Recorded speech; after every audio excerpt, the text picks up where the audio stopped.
Okay, so I'm gonna be talking, right? And then you might have to come behind me and then give a perspective of what I'm looking at.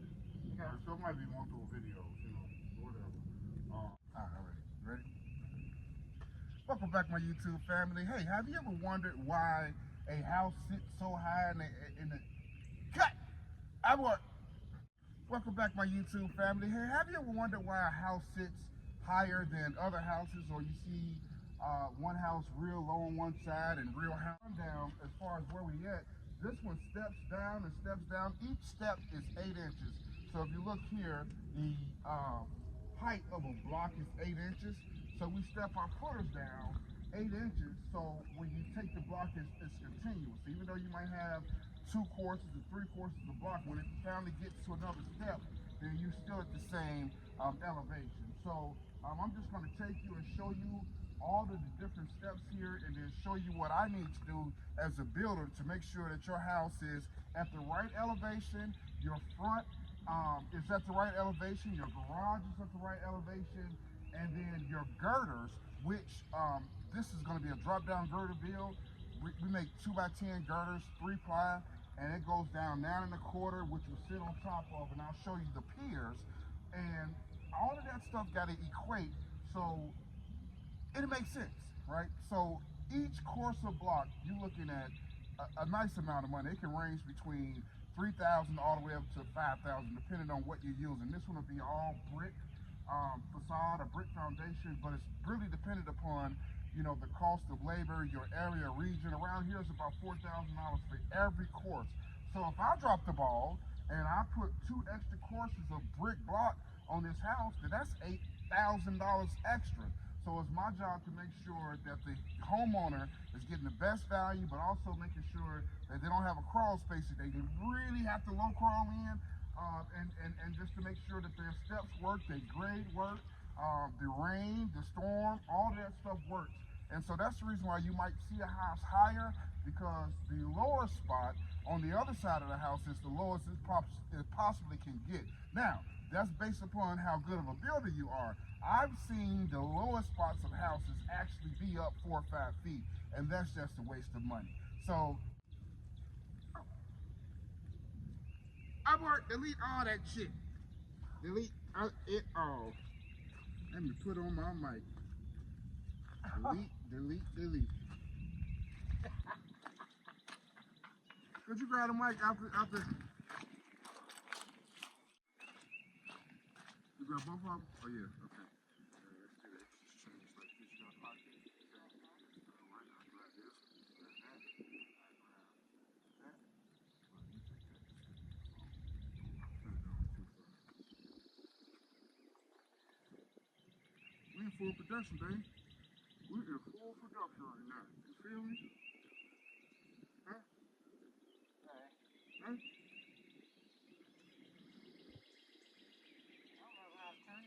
Just hold that bottom button like for 3 seconds.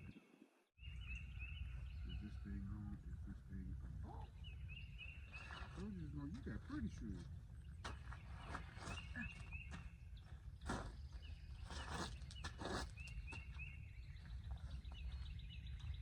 Alright, here you go.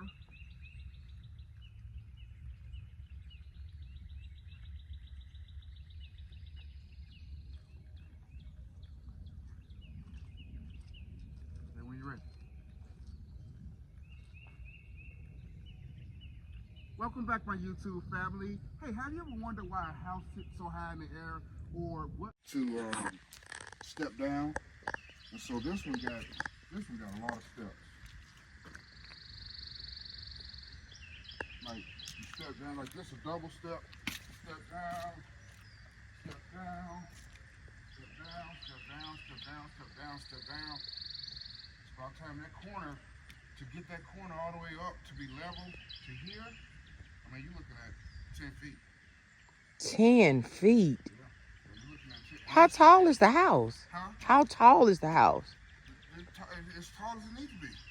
So, I don't know, 9-foot ceilings, probably about another, 13 feet worth of roof. So my job is to basically come out here and mark up how high I want the foundation. So Mm-hmm. for the block guys, when they come out, I mark on the thing how high I want them to come up. Mm-hmm. And that way, there's no debate as far as, you know, where the house is. Mm-hmm. It's literally my job to determine the height of the house. Mm. Right? Okay. But which way is the house facing? This is The front. What's the front of the house gonna be? This is the porch, right there, where that concrete at. Okay, that's the front porch. So this is the front of the house. These things in here, those are the piers that the girders will sit on, that the floor joists will sit over the girders and fan that way. This outlet right here, that's the garage. That's crazy. Yeah. That you see all of that, and hey, ain't nothing out here but mud. Now let's go all the way down to the step, to the bottom.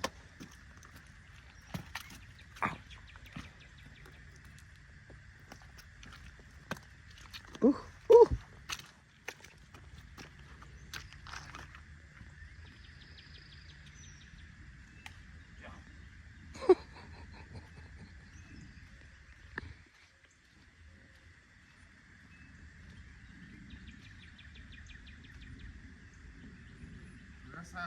That's how hilly this is.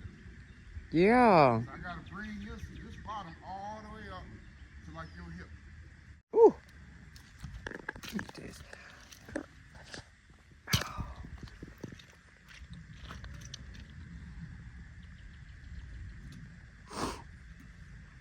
Yeah. So this is these are piers, and this is going to turn. I would hate to live here with that in front of me. What's that? Oh, that big old That tower. tower. I know, right? You got a lake behind that, but you gotta look at this shit. Oh no. Yeah, I gotta make this 40.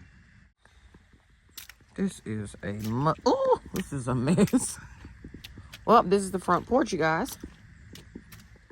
Interesting. Oh God. Ooh.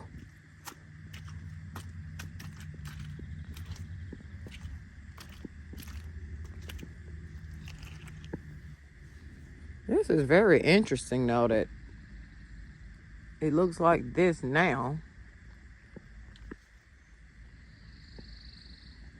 So all these big chunks and stuff, that's gonna get taken away. I asked the excavator. I told him, I said, man, we need to get this out of there. He was like, well, I can't, because he got stuck all in this, like almost turned over. Oh. It was so muddy. Uh-huh. You know, I was like, we need to get at least this one out. Now, all of this stuff can stay under the house, but we need to at least get that one out of So all this gonna be under the house. All of this is under the house. Dang. All crawl space. Now, we got a guy to come in to do the waterproofing, and he's going to level all of this off and put plastic in it and stuff to make it pretty. But this got to go. Ooh! Oh my God! I definitely didn't wear the right shoes. Oh, look at all that.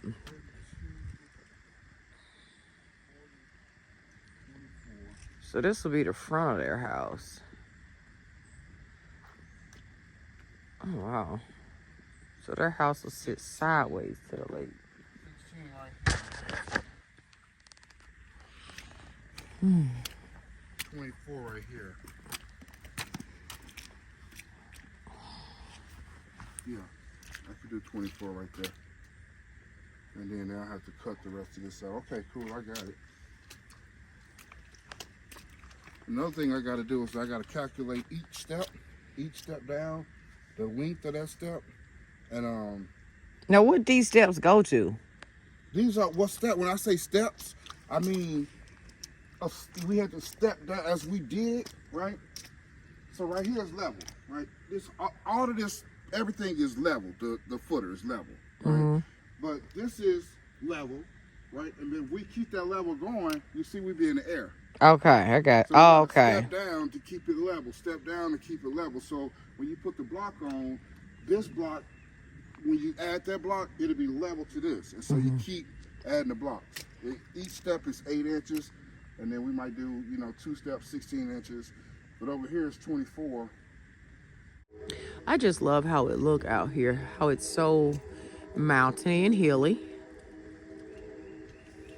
You get the mountain view, like, and then you get the lake. vibe of it. Best of both worlds. Let me get my coffee.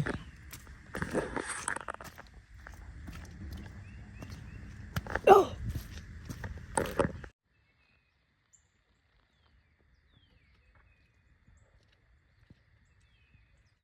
Well, I really appreciate you helping me out there. You do? You was a great help.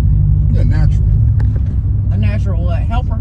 A natural construction worker. Helper. You're a natural construction worker. I'm a natural helper. Look, them shoes are somebody. You was over it. You was over those shoes. Look what's on my feet now.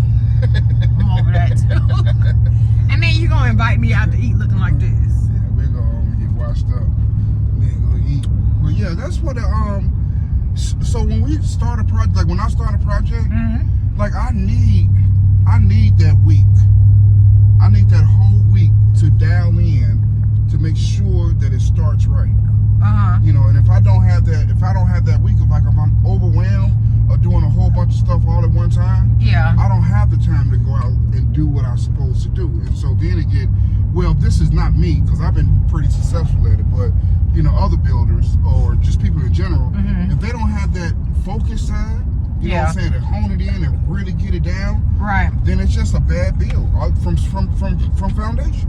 That's why they always say like the, you know, foundation, built on the foundation. Your foundation has to be strong, right? And so if you jack that up, the house is you're just fighting, fighting the whole way. So yeah, I appreciate you. That's kind of like almost like some of the What's stuff. my payment? What I get for all the work I did today? I mean, you worked about. Because I did a lot. You worked about $200 an hour, I would say. $200 an hour? Yeah. Okay. Yeah. How many hours? Oh, I gotta have about 8. No, you only 9, worked like 10, 11. You only did like a half hour worth of work. I've been out here for 3 hours. But you only did like a half hour worth of work, so. My time. Huh? I gotta pay you for all that? For the time. Okay, let's take it down to $50 an hour then. Let's take it $50 an hour. $50 an hour times 3 hours, so I owe you $150. I can do that. You work that. Man. You know what? You know what? Yeah, you work that. You remember that later on tonight. You know how we used to trip about somebody charging $75 an hour or $100 an hour, $125 an hour, right? Yeah, for a service. Get over it. Like that's how you come up. Charge what you worth. Yeah, heck yeah. Yeah. Yeah, don't ever undercharge yourself. Okay, I'm on my way to get some bleach. I don't know look, see this? You see this? Something's happening here. It's straight and curly, but I do have a product on it, but I'm gonna stop and get some bleach before we go back, because we're gonna go home, get unmuddy, and then go back out, because we're doing stuff with our passports. I'm going to turn in my passport information. Yeah, because you told me to. I forgot to bring mine. I did all that and forgot mine. So yeah, we gotta go home anyway. Yeah, but I want to stop and get the bleach before I go home, so that I can bleach my hair. At home? Huh? I mean, before we go back out? Yes, I want the hair already done. But that's fine with me, because I could do some administrative work. Yeah, so stop at the oh, look at, let me show y'all my shoes. Hold up. You see this foolishness, and he talking about $50 an hour. You see this? Look, my good pants, honey, my good skin tones. And then these is the replacements. Look at that. Damn. Hey y'all, so then we headed over to Lowe's Home Improvement to grab a 4x8 sheet of MDF so that we can work on another accent wall. Child, right here, I am struggling. This board is so heavy. Ron is not telling me which way to turn the board, and so the struggle is real. But just stay tuned to see the wall that we are about to do another 3D look on with these strips. Just getting all our products, you know what I'm saying? It's good to have friends like us in your life, to be honest. Here's the wall before. Where are you, Sharon? Where are you, Auntie? So we're at Sharon and Rick's house, and we decided that we would assist them in doing the wall. This is Sharon's inspo photo here. And again, this is the wall. These are the color choices that she has laid out for her wall. And we just looking over them, trying to figure out what's a good color for her to choose. In the beginning, I felt like Sharon was not like a colorful person, but in terms of putting color on the wall, because they're in a new home and the walls are pretty much like the cream color. And so I just felt like Sharon wasn't really a color person. But upon looking around her home, she really is, though. Anyway, she ended up choosing a color that's also very neutral, but she was really leaning towards the more colorful color, like those colors right there. Like, she really liked those. I just didn't want her, look, me, I didn't want her to commit to those colors and then her not liking them. So I felt like she would be better suited to choose a still neutral color that's deeper than the color of her current walls. And that's what she did. She ended up taking my advice, choosing a very nice color to accent this wall. And when it is completely done, it is going to be fabulous. So yeah, that's how we're doing right here. Anyway, I hope you guys are having a great day today. Hope you're enjoying today's video and all that jazz. And that's just still us, y'all, picking out the paint colors. And I'm actually going to, well, I'm not real sure how I'm going to edit this video as of I'm editing this video. So just stay tuned. But also make sure you subscribe to this channel as well. We want the strips to be, right, babe? So you can cut them. Can you look at the photo so you can see? Like our slack, can you see that? Gotta go more inside. More inside.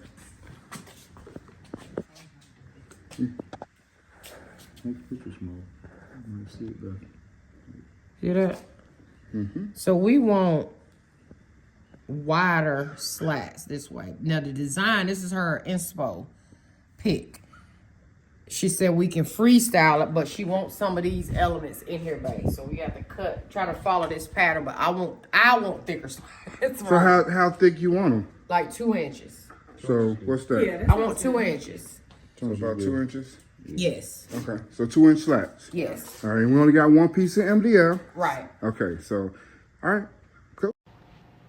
Okay, so let the games begin. So if you have a chair rail on a wall or any other type of wood trim, just go ahead and remove that with a box cutter and just separate the caulk so that it'll come away from the wall without really ripping anything off. And if you do get a tear, you can just smooth it out, putty it, and go from there. Now, Rick has stepped in to help Ron, and I am so glad because now I can stay behind the camera in installing their wall. The whole entire process, Rick was right there, and I love every moment of it. So right now they are chalk lining so they can just get going, and I just sat back and let the wall transform, and it is absolutely beautiful. These walls make one of the hugest accents. You'll have to come back to see the paint on the wall because that part ain't in the video.